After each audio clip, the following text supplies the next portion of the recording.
Welcome to Her Fantasy Football. You can hear us on Blog Talk Radio / Her Fantasy Football and on iTunes. We are back on Sirius XM Fantasy Sports Radio this Saturday from 9 to 11 Eastern.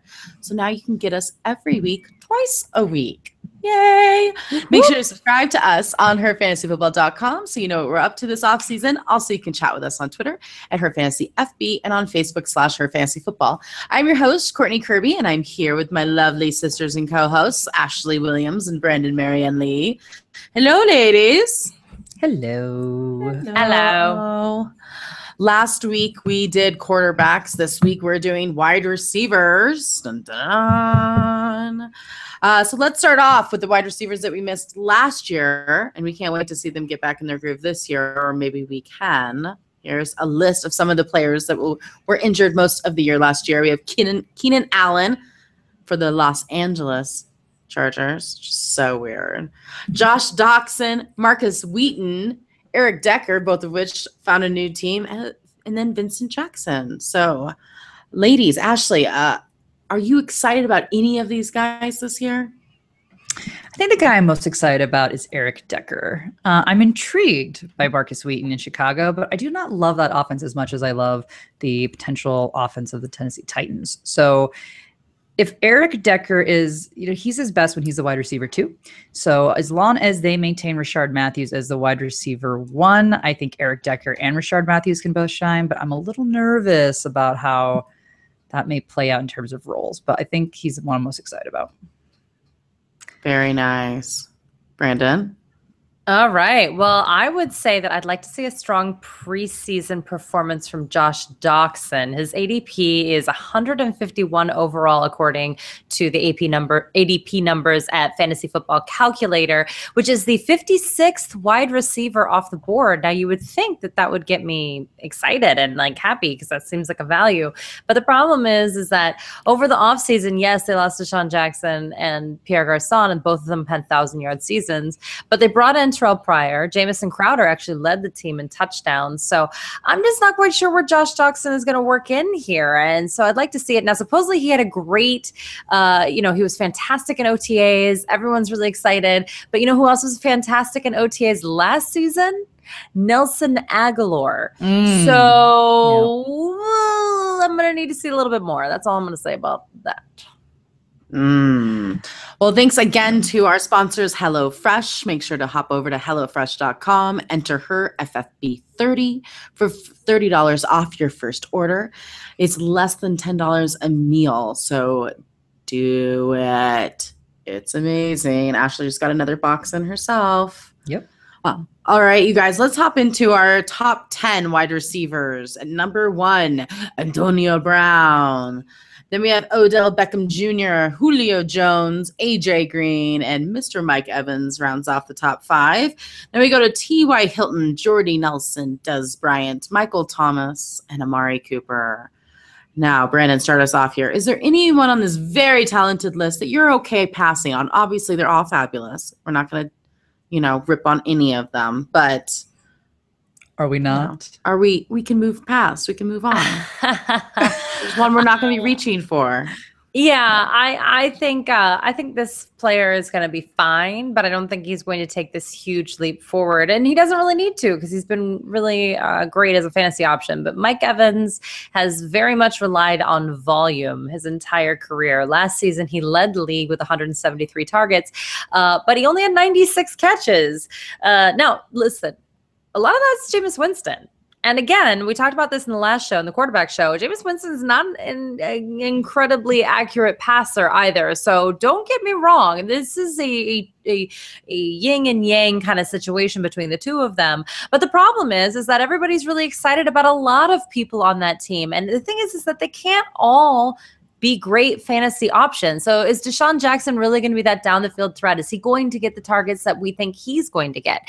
And then Cameron Brate supposedly has built upon his great rapport with Jameis Winston over the offseason. Is that going to continue? And then O.J. Howard's supposedly going to get a lot of work in 2 tight end sets. Charles Sims is back. Supposedly Doug Martin's going to be a baller once he's back from suspension. All of these things cannot happen at the same time with Mike Evans still getting 170 plus targets. So I'm a little bit nervous about that volume dip. I think there'll be better targets.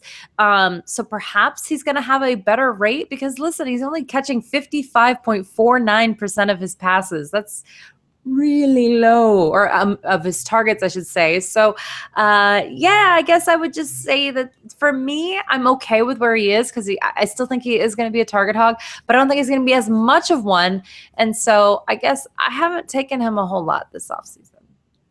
Ashley, you're shaking your head and smirking. You got something to say? You got something to say? I totally agree. I feel like Mike Evans is the guy that I kind of rag on every year, despite the fact that he is always a top receiver. But for not only one of the top receiver, he was the top receiver. He was. Standard league. But I agree with Brandon. It's almost a too many cooks in the kitchen situation for me in Tampa right now, where there's too many options, and Deshaun Jackson is too big of a threat. It is far different than Vincent Jackson being that secondary target there. This is Deshaun Jackson that we're talking about here.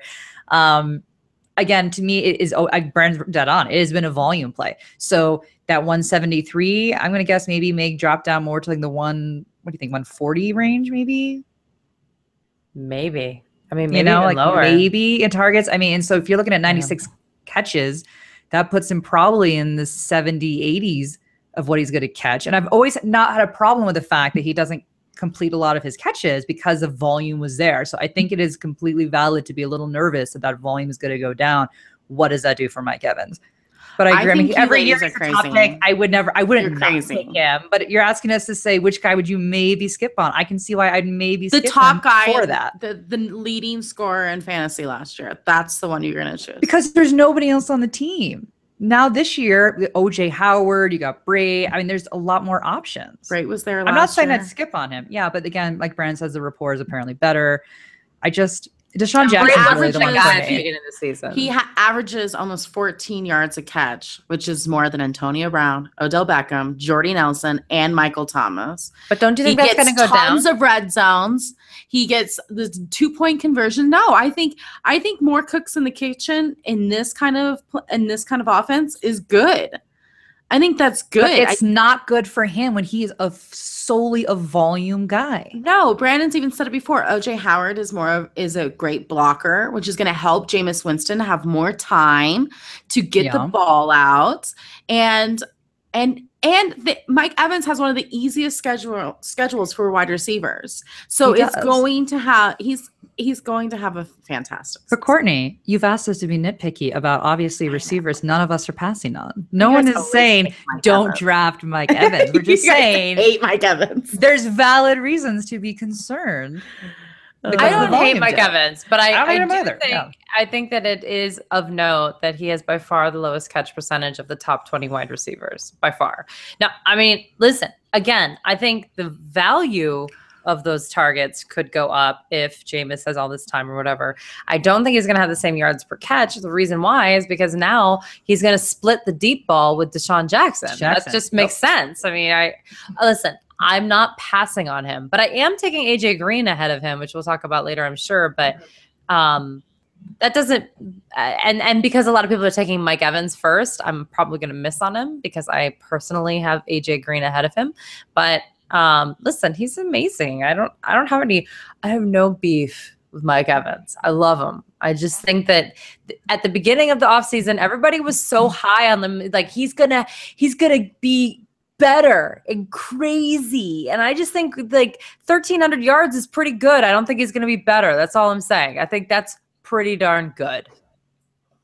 Being the best in the league is tough. Being the best in the league is tough. For the first time. There's nowhere to fall. There's nowhere to go. But so you're taking Mike Evans over Antonio Brown? No, I'm taking Mike Evans right where he is. I'm not passing him up for somebody right below him.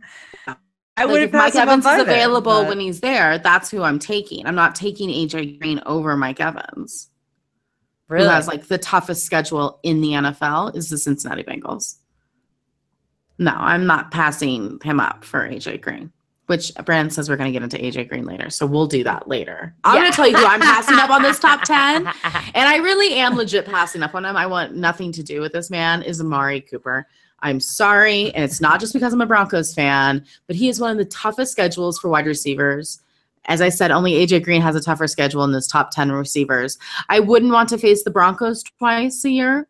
I wouldn't want to face the Chiefs twice in the same year. And guess what? We don't think about the San Diego or the Los Angeles Chargers as having a good defense, but they have one of the best corners in the league. Mm-hmm. And when Amari Cooper plays him, they shut him down.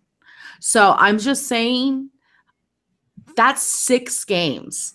6 games. He only had 5 touchdowns last year. I think he's going to have maybe more than that, but it's hard. Now they have Marshawn Lynch, who's going to see, I think, a lot of the red zone targets, unfortunately. So I don't love it. But I do love about Amari Cooper is in week 15 and 16, he plays the Cowboys and the Eagles, who do not have shut down corners. So that is good. That is good. So I will say that's a positive thing for him, but I am passing on Amari Cooper. I would rather 11, 12, 13 over Amari Cooper. So you're saying the Raiders aren't going to pull a Seattle and not give Marshawn Lynch the red zone targets? I mean, who knows? Maybe in the playoffs, but I'm not banking on that with the Chiefs and the Broncos games. And I think that's a really good point. Yeah, because, I mean, you can run, right? Didn't we learn that? You can actually run on those teams, at least definitely the Broncos. You can run a little bit, and in the Chargers, you can definitely run. So that's what they're going to be doing during those 6 games. That's a lot of games. It's a big chunk of games. That's a big chunk of games. So, not my interesting. But if you want to trade for him later in the season, again, week 15 and 16 should be money for you. Do a little trade. Anyways, Ashley, what about you? Yeah, again, I'm not passing on any of these guys on the list, just to be very clear. I will be more than happy with any of them on this list. But I actually really like the 2 guys that you guys already brought up for the valid reasons to be concerned, not necessarily pass, but, concerned. But I had to pick something obviously didn't already mention. So for me, it'd be Dez Bryant. Okay, so he has only played 22 games the past 2 seasons due to injury. With that said, when he played well and was a top 20 receiver over half of those outings in 2016. But before these 2, past really injury-filled seasons, he was a guaranteed top 10 receiver. So there's also concern of a shift to move to a run-heavy offense, but I don't think it's going to be as impactful as some people are making that out to be. But if we look at ADPs here, so in 2014, he was at 12 and 13 in 2013, 2 seasons that he was healthy. This year, his ADP is 21. That is drastically lower than where he had been previously to that. So if he has a 2014-like season, then you got an absolute steal at 21. If he has a 20, again, he's a steal. But let's not forget that he didn't get a preseason workout in 2015 needed to because of the whole franchise tag holdout. He was one of those guys that held out on that. And then also in 2016, he had multiple leg surgeries in the beginning of the season. He had issues with his ankle, his foot, his back, his knee. This guy has just not been healthy at all, but he is healthy now. And he has gone on to say there's been times where I am seriously injured, but I still go. The way that I feel now, I'm not dealing with really anything. I feel damn good. I know once I'm 100%, I'm hard to deal with. And I believe him. If you look at how he did the last 8 games of last season, it was over 80 yards and a touchdown is what he was averaging. So while I was sitting there telling you not to pick him, I've somewhat still talked my way into him. It's really just kind of that slight injury that was concerning. But I think for the value, it's completely worth that pick. I think most people have those feelings towards Dez in general. As a person, but again, we're being nitpicky here, but we're probably the only show that's going to, but I think that's fair. I think that's good that you say that because your number 1 pick, your number 2 pick is huge for your season, so I think it's good that we're giving these people options. We give you 3 guys that maybe you want to just, take a pause. And that leaves 7 guys that we're saying go for. Also, I don't like the Cowboy drama this offseason. There's and a lot of drama. Showed up 3 hours for the first day of camp. He missed the conditioning test. He says he had sinus issues and a headache. But then other people were saying he was out the night before. Supposedly Terrence Williams has been bonding with Dak Prescott over the offseason. We already know he has a good connection with Cole Beasley. I hear that. I think Amari and Dez are good choices. I mean, I already picked Terrence Williams up in a different league, so I certainly hope they're bonding. But I think Dez is going to be fine. If you say it, it will come. That's right. Will it? I'm going to will it. We're gonna the secret this season. Actually, we're going to be the secret this season. Again, that should be a segment. We should have our own boards. I am having. Oh, what do they call it? Manifesting. We're gonna manifest this. You know what? Listen, I mean, hopefully it all works out. I don't want to think too hard about these camp issues either. I go back and forth on like how much I care and how much I don't. Don't you? I do. But the thing is, at least especially with the Cowboys, because like, oh, you're a bad boy, great, more time. Drama. Yeah, they don't like care. They love it. They feed off of that crap in Dallas. Yeah, I mean, like. Unless you're lucky boys of like not giving a crap about bad people. Yeah, so, if you're lucky, you're not so lucky over there. No, he's the unluckiest lucky ever. Ooh. I just love that press conference too, where Garrett just had the same exact thing. Like when they 8 times in a row. Somebody who didn't commit a crime and kept awkward. The one who did. It's sweet. So awkward. It's fun. It's awkward. All right, Ashley, which of these guys are you hoping ends up on your team? So which draft position are you hoping for to get that guy? Well, I mean, I obviously want guys 1 through 3, Brown, Jones, or Beckham Jr. I mean, who doesn't, right? But I think I've talked myself into Dez, actually, purely for the fact that arguably he has... I love this, Ashley. You have him as the guy you're passing on and the guy that you're going for. I turn a negative into a positive, Courtney. You know what? That's what Ashley has gone from the secret manifesting style to dual personality. Yep. If you build it, he will come. He will come. Right.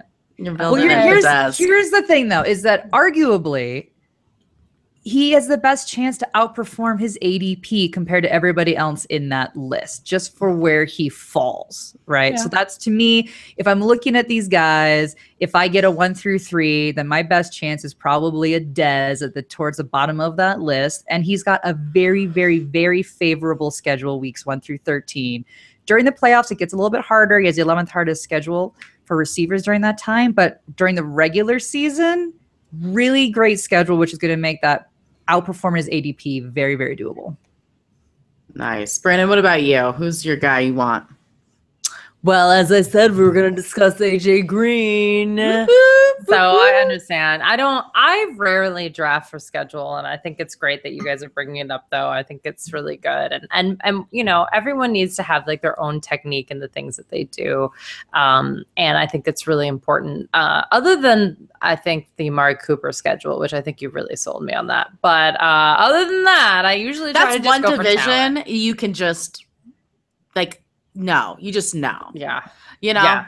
And it's every year. It's very consistent. And it's every year. Yeah. It's just, it is what it is. Yeah. You know? So I would say that with AJ Green, here's my thing. Only one wide receiver has had over 1,000 yards in 5 back-to-back seasons. And that's actually Demaryius Thomas. And we'll get to him later in the show too. But AJ Green, though, would have had 6 years in a row if he was able to play in more than 10 games. And still, in only 10 games, he was only 36 yards shy of 1,000-yard season again. So to me, his floor is so high. He is consistently involved in the game plan. And for me, if you're at the end of your draft order, I'm cool with AJ Green because I'm actually cool with a lot of the people on the way back too, in terms of running backs that you can get there, like the Jordan Howards of the world. There's some good choices. So I'm cool with starting with AJ Green as my solid wide receiver 1, that if he's on the field, he is the guy. And they can put anyone around him, that's fine, but he is the guy. If he is healthy, which he absolutely is, I feel good about him. I like that, Brandon. I like it. Demaryius is bomb diggity too, and I think we sometimes just can't look at him straight because of the quarterback situation. But you know what? He is good. He's a like Evans, you can't watch him. You just can't watch him. Maybe as Broncos fans, we feel that way. I don't know. Yeah. But you know what? To be honest, after writing this outline, I do think I'm going to be changing a little bit of the wide receiver rankings and moving Mr. Michael Thomas up in our rankings simply because his ADP is higher than where we have him ranked. And I don't want you to miss out on Michael Thomas just because we have him ranked too low. You need Michael Thomas in your life. He has the 7th easiest schedule for receivers and with no Brandon Cooks to take the targets. So Cooks had 117 targets last year for the Saints. Now, they got Ted Ginn Jr., who surprisingly had 95 targets. Does that not shock you? Like, I was thinking, like, 117 for Brandon Cooks. God, Ted Ginn Jr. is what, going to be like 65? Because he's such a good receiver. He caught, I guess he dropped a lot of balls, I guess. But I was like, man, 95 receptions for Ted Ginn Jr. I don't know how I missed that because I even owned him in quite a few leagues. But, yeah, so there are going to be some more targets going in Michael Thomas's way. For sure. So I think it's only going to get better for him. Not only that, but teams will have to pay attention to that running game even more now with AP there. Whether you think AP is going to be amazing or not, he's still that threat that teams feel that threat, that just enough to give him just another inch to be able to run, and Michael Thomas can get the break and catch that ball. So I'm in love with Michael Thomas this year. And last season, the Saints were one of only 4 teams that had 2,000-yard wide receivers on it, and it was Brandon Cooks and Michael Thomas. This year, it's Michael Thomas and Willie Snead. And then if Ted Ginn is the Willie Snead of this year, that's like 800 yards. Ted Ginn will be the Willie Snead of this year. Well, you could take him like at the very end of your draft, so who cares? Like, it's just upside at that point. You get him round 14. It's like, right.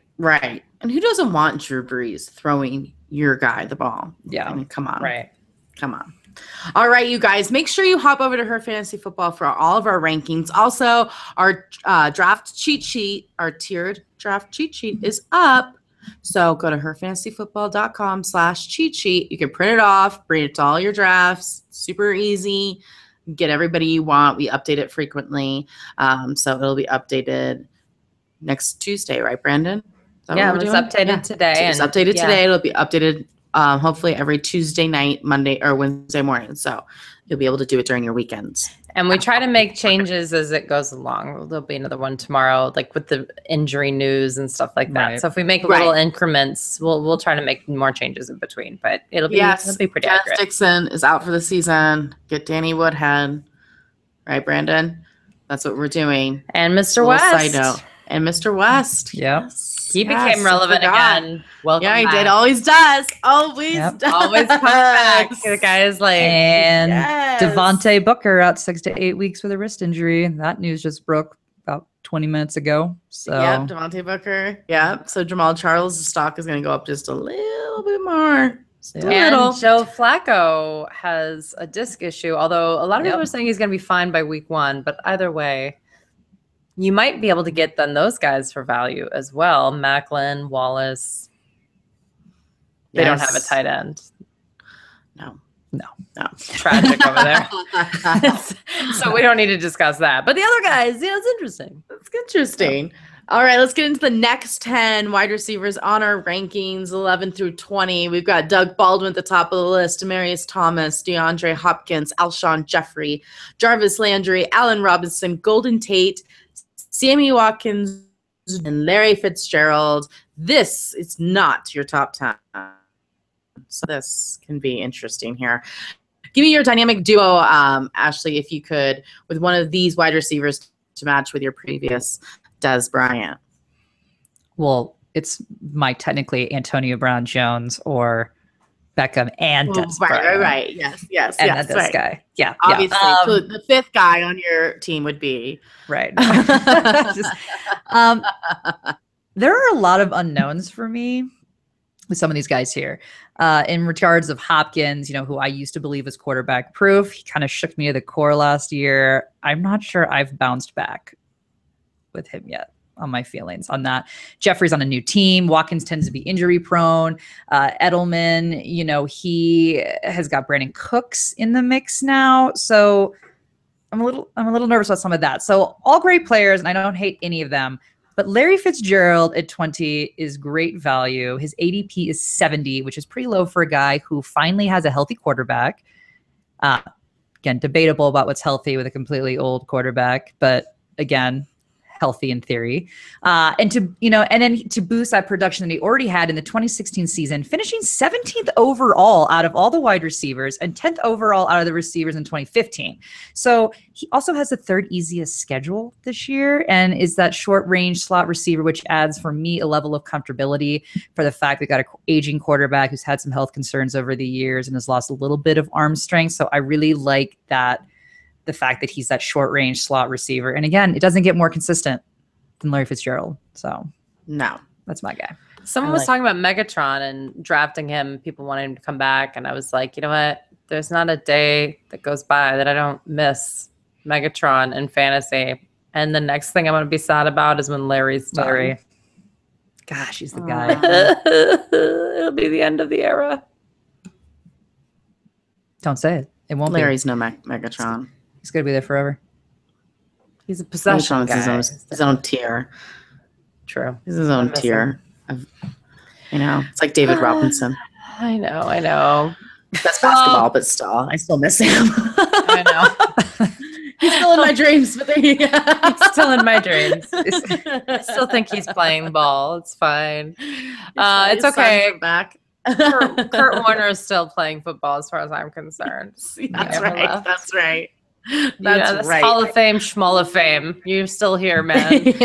Yeah. For me, Demaryius Thomas, as I said, later in the show. Again, 5 seasons of back-to-back 1,000 yards. What's more impressive about that is that in all 5 of those seasons, another wide receiver on the same team also had 1,000 yards. That is insane. Whether it was Eric Decker or Emmanuel Sanders, literally every single time someone else was also getting over 1,000 yards. On top of that, he was able to do this with Peyton Manning having a historic season, right? An amazing season, great quarterback play.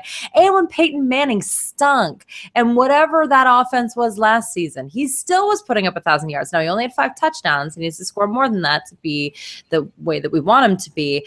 But to me, having a horrible season and still putting up over 1,000 yards with a quarterback that you're not quite sure even is still your quarterback the following year, I think that he just shows staying power. He never misses games. So you can always play him. Again, though, I mean, Courtney makes a really good point about that division. But he's played in that division and put up over 1,000 yards all these years. So again, to me, he's just proven he can do it. So again, I like him. And his ADP is lower than what we have. And we're high on him. And it's not because we're homers. It's because of math. Yeah. Yeah, completely absolutely. Agree. And you know what? I feel like, hear me out, the Raiders' play is a little bit more predictable because they have so many good moving pieces, whereas the Broncos, you just don't know what's going to happen back there. So it's kind of hard to predict what they're going to do because exactly that quarterback situation is such a mess. It is kind of an interesting situation. Their running back situation. Running back mess. I hate the running backs. Nervous. I mean, what are we going to do with that? Last year was awful. I mean, yeah, so we'll see. But I do love me some Demaryius Thomas. I also love some Doug Baldwin, and I like him because he's not sexy. Now, we have him ranked at 11, and that's exactly where he should be, if not 10. But people kind of overlook him, and I like that. People overlook teams that have a running quarterback, I feel like, on receivers a little bit. You kind of bump them down some. So you can get Doug Baldwin at, the 11th, 12th wide receiver when really he could end up being 7, 8, maybe even higher to, we'll see how it goes. But I really like him, and guess who has the easiest schedule this year? The wide receivers for the Seattle Seahawks. So I like that a lot. I know you may be thinking, well, he plays the Cardinals and the Rams twice a year, like we had just said about Amari Cooper with the Chiefs and the Broncos. But last year in week 15 and 16, he played those teams and he got a touchdown in each game and a total of over 200 yards. So some guys are just better against good defenses. Some guys get shut out. Amari Cooper gets shut out. Doug Baldwin, not so much. So I still enjoy him. So we'll see. I think you think the touchdowns too, Brandon, just like Demaryius, the only having 5 touchdowns. But Russell Wilson was injured a Mhm. lot last year, and he's healthy this year. And I think that is going to be amazing for Doug Baldwin. So I like him. He's my guy. And he plays the Cowboys in week 16, which might be your championship, which is amazing. If they have defenders that aren't suspended at that Right. point, we don't know. Oh, yeah. Oh, the Cowboys? Yeah. Yeah. Oh, no, that's what I'm saying. It's like Poor a perfect Cowboys. matchup in week 16. It's like fabulous for Doug Baldwin. It's like, who's going to be playing on the Cowboys? You don't know. It's a surprise. It's a surprise. All right. It's time to talk about the hype guys, players that may be going higher than what you think their values should be, or maybe going lower for their potential. Ashley, which receiver is going way too high for you to ever draft him?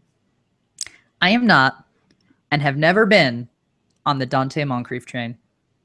I can't do it. He might be my new Bishop Sankey, which is not a kind thing to say That's at not all. nice. But And we are low on him. nice. We are low on him.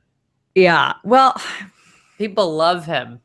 he is such People- that he is that stereotypical potential guy. He is. He is literally the Bishop Sankey. And his ADP is 69, which is higher than Larry Fitzgerald, Jamison Crowder, Willie Snead, Emmanuel Sanders, Deshaun Jackson, and Cameron Meredith. I could go on and on with better, more solid players that are more consistent than Donte Moncrief that are of a lower ADP than him. It drives me insane. Sanders, Fitzgerald, and Crowder were all top 25 wide receivers last year, and Sanders, Jackson, and Fitzgerald also had 1,000+ yard seasons. Meredith almost had 900 yards. So while Moncrief, yes, he only played 9 games, he only had 307 yards. Come the F on, get off this train. I cannot handle people saying that Donte Moncrief should go above Emmanuel Sanders. What crack are you on? There you go. Don't No pass it opinions this there. way. Don't Oh pass my it this gosh. way. I Donte want the good Moncrief. stuff. I want the good stuff. Ash, Brandon, which guy are you passing on?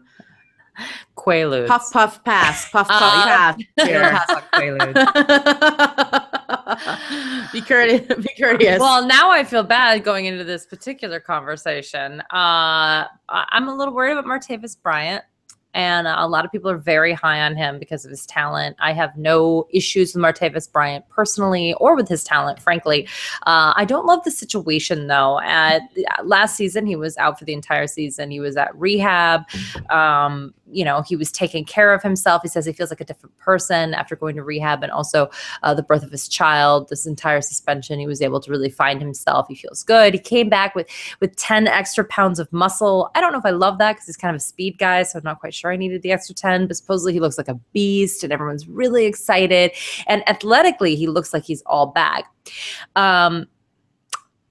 However, it was a little weird because this week he said, or I think it was late last week, he said that he wants to have a sit down man-to-man with Ben Roethlisberger to talk about his feelings about what he said about him needing to earn his respect back, and that he had let the team down, and et cetera, et cetera. But what's really weird is that the two conversations he was referring to happened last year, a whole year ago, and in April. And it's with Martavis Bryant himself who brought it up. And then, weird they haven't had a sit down yet. Yeah, Like, that is weird. what? And a bit of an accountability listen. issue. Listen, some people handle this kind of situation differently. Some people are like, let's not talk about it. It's over. Move past. Maybe that's Ben Roethlisberger. So maybe he just wants to ignore what's in front of his face. I don't know. But it seems like obviously Martavis Bryant is very hurt about this still. So he needs to get it off his chest. Obviously. And if you remember correctly, too, when the draft happened, when Juju Smith-Schuster was drafted, Martavis Bryant and Sammy Coates got into a Twitter argument about who was losing their job to Juju. And remember this back and forth? And it was Yes. like, I don't know if like just emotions are on high right now and he's just trying to get back into the groove or what the deal is. But listen, Juju Smith-Schuster is a really, really talented wide receiver. If you saw any of his tape from USC, you would be impressed by him. And on top of that, the NFL actually did a comp on him to Anquan Bolden. Anquan Bolden had a very long career that may still be prolonged. He may find another team. If Martavis Bryant's ADP was lower, I'd be all in. The talent is not in question, but you have to take him early. You have to take him like in that Emmanuel Sanders, Michael Crabtree area. And I'm not quite sure he's definitely the number 2. And if he doesn't have to earn the respect, I think that may be a thing. I think that may be a reality that we have to contend with. So I'm sad because I really, really want the player and the potential, but man, you're not paying for potential at that point. You're paying for a starter. And I'm not quite sure he's an every week starter right now. And I think we've got an immaturity and accountability issue on our hands here. And I don't like that combination either. He's going above Jarvis Landry. And I'm not one to like be like, I love Jarvis Landry. Oof. But I think Martavis Bryant, I mean, that's nuts. He's going like right below Devontae Adams, who's, one of the best wide receiver 2s in the league. Actually, is he a wide receiver 3? I don't even know what he is, but whatever he is, he's one of the better ones of getting you fantasy points, right? So I just don't know. I agree. That's just like way too rich for an unknown. Above Jarvis Landry? He's going in the 4th round. If someone is a 4th round pick, he needs to be an every week starter. Absolutely and he's not. I totally agree. Don't make me go Donte Moncrief on this. This is absurd. And again, though, it's not that he's not talented. And that's why you have to kind of look at technique and skill and strategy. Because upside is something you should be doing at like round 6, 7, 8, right? That's where you start drafting for upside, not round 4. 4 is a guy you're depending on every single week. And if you can't do it, don't draft him. Talent doesn't matter if your quarterback won't throw you the ball. So that doesn't help. Nope. Well, my guy, who again, it's all about value, where you have to get him right below Martavis Bryant, is Brandon Marshall, and I just don't understand how a 33-year-old who has injury histories, who just got off the Jets roller coaster. Is a guy you're going to draft again in that 4th or 5th round. It just doesn't sound like a good value at all for me. And listen, he's 33 years old and he's fighting for targets from OBJ and Sterling Shepard. I mean, I think that everyone just thinks, Sterling Shepard, nothing now because of Brandon Marshall, but Brandon Marshall's just a big body. So I just don't see it being like this. They're totally different players because Sterling Shepard's in the slot. Well, yeah, I mean, exactly. So what? Sterling Shepard's not going to get the targets? Break. He's still going to get plenty of targets. I just think that I just don't see it. Again, if he fell to like the 7th, 8th round, like we were talking about, guys that have maybe upside, then sure. But in the 5th round, it's too rich for my blood. So I'm passing on Mr. Brandon Marshall this year. I hope he has a wonderful year. But I also don't like the fact that he's already getting into broadcasting. I feel like he just knows it's almost over. But yet the fantasy world doesn't. Is it because they're drafting them super high? I think there's only so many broadcasting spots for these retired NFL players, and they know it. So now they're trying to get into the game before they're retired. Beforehand. Smart. Smart. Brandon Marshall's the first. I like it. Well, Greg Olsen did a little broadcasting himself at the draft. So and Julian Edelman has his own show. So let's not forget the couch show. Well, Travis Kelce had a dating show. Yep. Yeah. But that's now Rob different Gronkowski's on Nickelodeon. So I mean, here's my thing about Brandon Marshall. They don't make enough money in the NFL, I guess. They always, the New York Giants had the most 3 wide receiver sets in the National Football League. That is true. But now they also have this tight end that they're trying to get involved of in Ingram. Shane Vereen is supposedly healthy and they want to have him be a big part of it. Again, this is kind of like the Tampa Bay thing where it's like there are so many targets that are supposed to be sleepers or these big guys. Well, it's like, well, if that happens, then this guy's not a 5th round pick because he's never going to be OBJ. OBJ is for sure the number 1 wide receiver on the New York Giants. There's no way he's going to overtake OBJ. That'd make no sense. It's 0 cents. No way. Not going to happen. So how is he? And I don't think enough people are giving Sterling Shepard enough credit. No. So and Eli Manning is on the way down. That's what I'm saying. Eli Manning isn't even a Jameis Winston. I mean, I understand so the Brandon Marshall Sterling Shepard debate. I understand that, and I can maybe think I do think Brandon Marshall did better than Sterling Shepard this year. I do. But the 5th round is a little high. It's just there's starting wide receiver 1s that you can still get in that round. So why you'd be going to a 2nd or 3rd wide receiver hoping you're going to happen to have a tandem that reaches 1,000 yards each, which only 2 teams did last year. That's pretty high expectations. Sterling Shepard is going at the end of the 12th round. A debate between the two? Clearly, there's no debate because Brandon Marshall's getting picked in the 5th round and Sterling Shepard is in the 12th. That means he's some people's last offensive pick. That's crazy. So I'm sorry. That's not. I will save my breath for Sterling Shepard if that's going to be the deal. I'm not. That's great. It's crazy. All right, Brandon, which sleeper are you drafting in your league? Say 12-man league, bigger. What do you say? You guys, Cooper Kupp is listed as the number 1 wide receiver for the Los Angeles Rams, and he doesn't even have an ADP on Fantasy Football Calculator. You guys, wide receiver 1. He is free, and he's the number 1 wide receiver on a team. I like that. Oh my God. What? You can tell this is Brandon's first year covering the LA Rams because she is very excited about all of it. Well, they're so value. Or you're going to be singing a different tune. She hasn't felt the disappointment the rest of us have covering. No. Kenny Britt was able to get over 1,000 yards with a weird Case Keenum, Jared Goff hybrid under Jeff freaking Fisher, and yet best coach ever. But I'm just saying that one of these guys is going to get at least 800, if not 900 yards, and they're all free. They're all free. Just at the end, take a chance on any of them. My pick is Cooper Kupp. He's a great possession receiver. He basically beat Jerry Rice out for every single record that you could possibly have for the FCS. All-time records for total receptions, total receiving yards, and receiving touchdowns. He had a great camp. Tavon Austin, unfortunately, was hurt. But what it did was it allowed Cooper Kupp to come in and be like, no, really, I'm legit.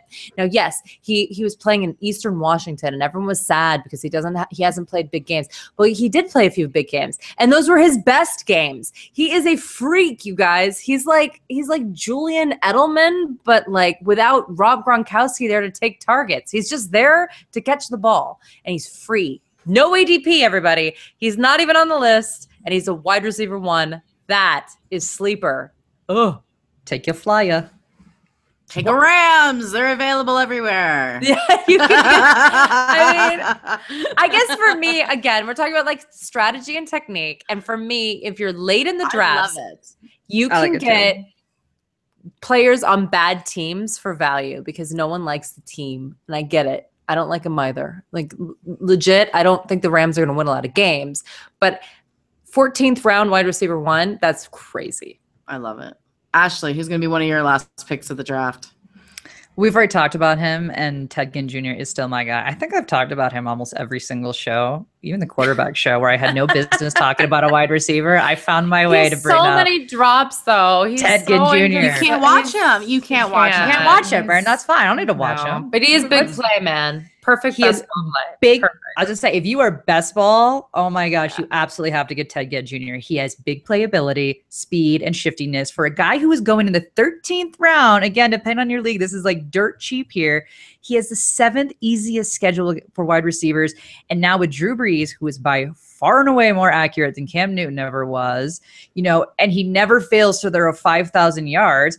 I not only like his value, but I like the opportunity that he has to outperform his ADP. If we look back at his last 2 seasons, Courtney already mentioned the 95 targets, but in 2015, he had 44 catches for 739 yards and 10 touchdowns.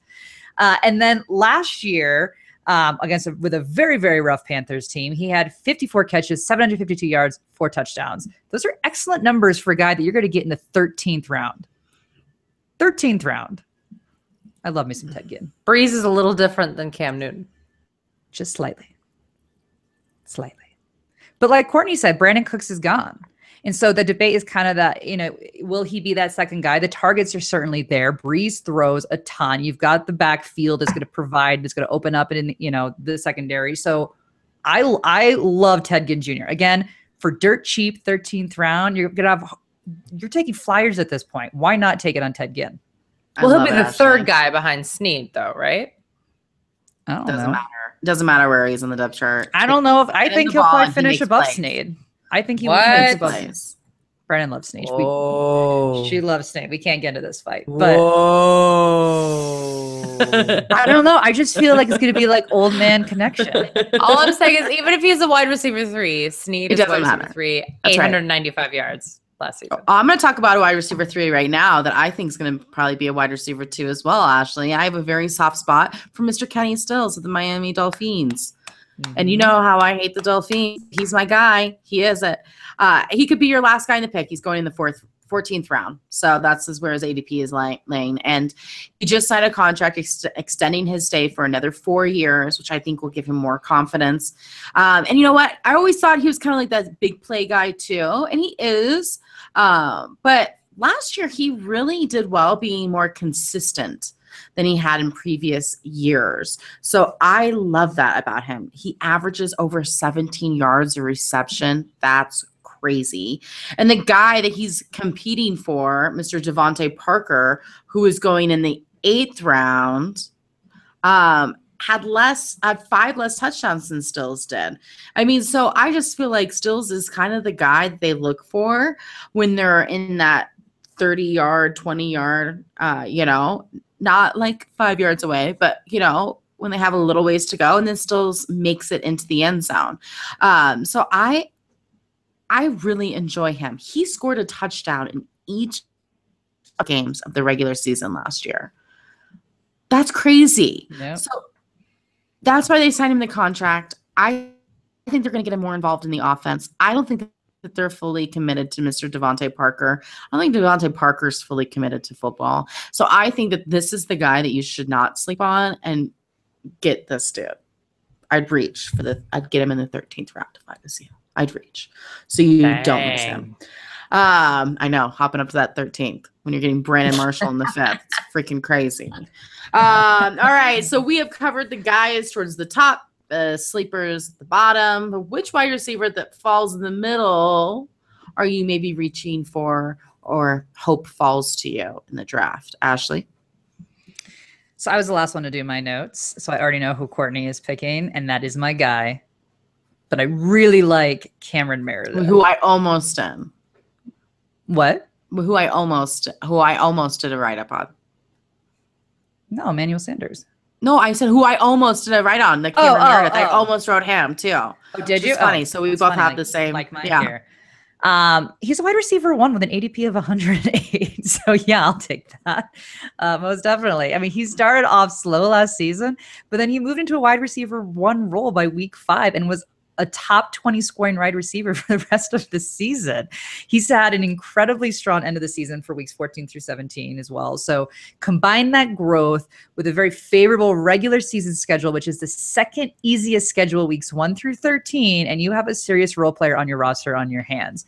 His playoff schedule is not as easy, but it's also not horrible at being the 12th hardest. It's pretty middle of the road. I like my odds with Cameron Meredith. I think he's a fantastic pickup where you can get him. Again, that number one wide receiver falling that far is Far. pretty amazing. I think Brandon disagrees with me, though. Did you see her? Like, no, I did a full write-up about Brandon's pick no. before knowing Brandon picked him, because we are on the same page as well on this one. This is a good one. Yeah. I mean, I guess one of the things that Courtney texted me, though, was like, well, is an 11th round really middle? And I guess I'm probably thinking of more like the 16 plus rounds of drafting. And we just did the Scott Fishbowl, which was like 20 million. I was like, that's not normal. But still, I would say 16 is probably, decent. I mean, but I think Adam Thielen should be a middle one. Adam Thielen was the number one wide receiver for the Minnesota Vikings last season. He caught 69 of his 88 targets for 967 yards and 5 touchdowns. And if you saw Minnesota's offense, 5 touchdowns was pretty impressive, actually. Absolutely. Listen, just shy of 1,000 plus this season. He was an undrafted guy. He's a hometown guy. They love him there, from Minnesota State Mankato. He landed a $17 million deal through 2020 over the offseason. They like him there. And I like Stephon Diggs too, but Stephon Diggs hasn't really stayed on the field very often. And I think Stephon Diggs actually is a great compliment to Adam Thielen. I think they're actually a good 1-2 punch. This isn't a knock on Stephon Diggs. It's just that Adam Thielen is a bargain right now. He averaged 14 yards per reception, 4.4 yards after the catch, and went from playing in 35 of the team's 63 offensive snaps in week 1 to 61 out of 63 of the team's offensive snaps in week 17. I think Thielen's here to stay, and you can get him late. So to me, he is a big time bargain, but I think his ADP will go up. And that's why I wanted to talk about him at this point of the show, because I just don't see this staying the way it is. I hope it doesn't, because again, Minnesota is yet another not sexy team. Yeah. And so I feel like sometimes people, especially like when you're doing like your friends leagues, we forget because we do a lot of these expert leagues and we're all like the insiders and stuff. But when you're doing a lot of these friends leagues, I usually would never draft a Minnesota Viking wide receiver. But I agree. I think that the value is so crazy. And what I like about Thielen is that he's the second wide receiver on the team, because usually the first wide receiver always blows up in your face. Stephon Diggs is going to blow up in your face. So you don't have to waste a really high pick on him. You can just get Thielen at the end and get the wide receiver 1 value. It's brilliant, Brandon. And I know you are not a one to look at his strength of schedule, but Thielen has the second easiest schedule for wide receivers. So boom, Thielen's legit. I like that. But I'm going with Emmanuel Sanders, who's falling to the 7th round. I would take him even higher than that. I would be okay reaching for him, because you're talking about a guy that was one of the top 25 guys in fantasy points in standard leagues, had over 1,000 yards for the 3rd time in a row. His quarterback situation isn't great, but we've seen him work through that. He stopped eating fast food, people, so don't you worry. He's going to be speedy. That's what he said. That's all he needed to do. And now he's like in the best shape because he's already speedy. Food. Oh, I love it. He's like, I stop at McDonald's and I get a 20-piece chicken nuggets, and then I'd go straight to Burger King. It's like what I did.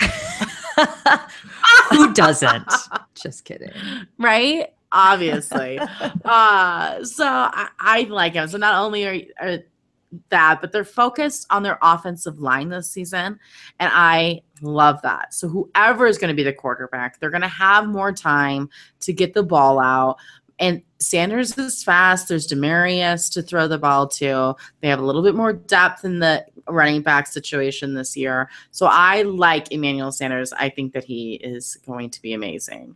Let's move on to the last 5 guys on our rankings. Again, go to herfantasyfootball.com/rankings, and you will see that we ranked 95 wide receivers. So the top 5 may not even be playing in the NFL come week 1, but we are in some deep leagues. You may be in some really, really deep leagues. So ladies, which out of these 5 receivers are you willing to take? We have Jeremy Curse, Philip Dorsett. I said it's Jermaine Curse, Philip Dorsett, Carlos Henderson and Victor Cruz. Oh, and Jalen Strong. Well, I'm going to go with Dorsett just because of Andrew Luck. I think when you get this deep, you kind of want to look for people that if they had to fill in, they have a quarterback that could get them the ball regardless of whether or not they're kind of wide receiver 2 or wide receiver 1 material. However, I'm going to be honest with you though, and this is important because, we don't know when exactly you're going to be listening to this show. He missed minicamp due to a hamstring injury. He is the weirdest first round pick of all time. I remember it was like, hold on, they have T.Y. Hilton and Donte Moncrief and they took him in the first, and they have needs, like a lot of needs, like on defense and the offensive line. Yeah. I remember very distinctly. It was like that whole first round was great, and then it got to him, and I was like, what? But listen, he's reportedly in danger of maybe not even making the team. So this is a little crazy. He may lose at bare minimum, he may lose his wide receiver 3 spot to Kamar Aiken. What a fall from grace. But still, for me, at this point, when I look at all those people, I think, well, if he was called upon, I think Andrew Luck would have to get him the ball, whether he liked it or not. So that would be kind of the only reason for me. Ashley, what about you? I don't love any of these guys. Well, but, obviously not. Nobody loves these guys. I will take Jermaine Kearse because he has shown that he can make the big plays more so than the other guys on this list. Save Victor Cruz back in his glory days, obviously, but there's the injury concern there a bit still for me. And, he has absolutely the easiest wide receiver schedule, the easiest. So to me, he at least has that opportunity for a game to lean his way to make those big plays that he is capable of. The question is kind of like Brandon is saying, with Dorsett, is you've got Paul Richardson, you've got Doug Baldwin, we've got, is the opportunity for him to be on the field going to be there? I'm not sure. But when he's on the field, he has a capability to make big plays. And so for me, I guess that's what I would be looking for.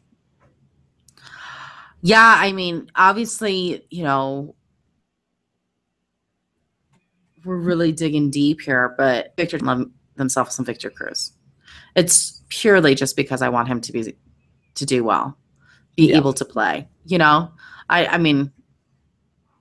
who even knows? None of these guys are probably even going to be on the same team come to week 1. He's your warm fuzzy pick at the end when it really doesn't matter, and you just want to say it's a warm fuzzy pick. It's Victor. That's right. I'm going to pick him. Yeah, I am. That's right, Ashley. It's just like Megatron. You just pick him at the end. It just makes you feel better inside. That's all.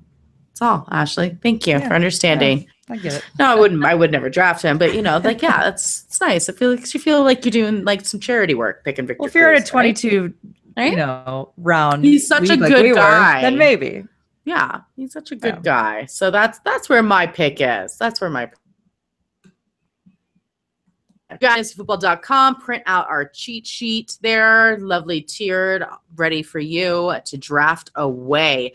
And don't forget, you can listen to us Friday night, SiriusXM Fantasy Sports Radio from 9 to 11 Eastern. We will be there answering your questions. We have some guests coming on. Which division are we talking about this time? The North. The AFC and the NFC North. 18. There we go. Yeah, so it's going to be awesome. So make sure you listen to us then. And updating our rankings all the time for you as well. And then next week will be dun, dun, dun, dun. Not so many running backs are going to go in the first rounds like they did last year, I don't think. But still very, very important. The depth is not as deep as Mr. Carlos Henderson or Jermaine Kearse. So we will be getting in depth in the running backs. Until next time, you guys, no more faking it.